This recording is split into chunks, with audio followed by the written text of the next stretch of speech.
how do people make decisions? How do governments make decisions? For example, why do some governments decide to invest in climate change policies, while others do not? These are questions that have kept policy scientists busy for decades. In this clip, I will briefly explain 3 different ways of understanding decision-making that have resulted from this research field. The logic of consequentiality, the logic of appropriateness, and the logic of meaningfulness.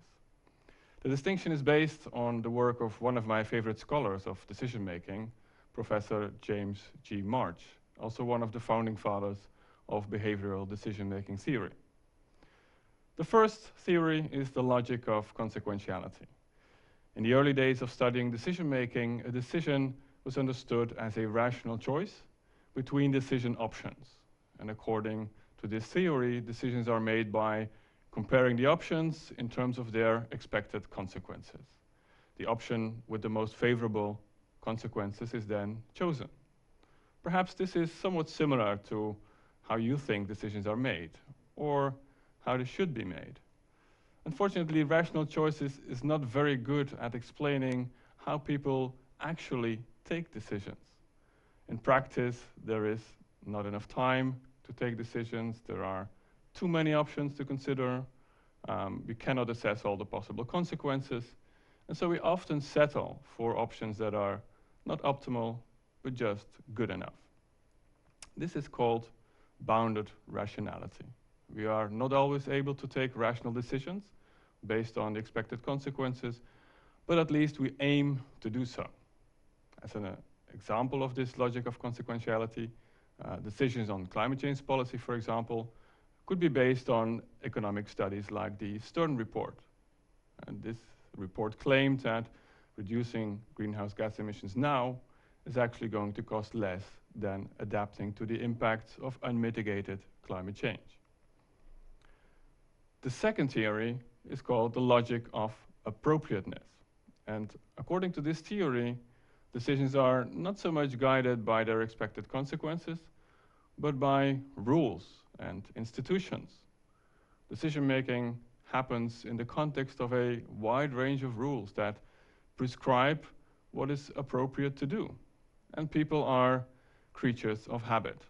So decisions here are assessed in terms of formal and informal rules that apply to them, and then these rules prescribe the appropriate choice to make. For example, decisions not to invest in climate change policy could be based on the rule that it is just not appropriate to restrict people's individual freedoms. The third theory is the logic of meaningfulness.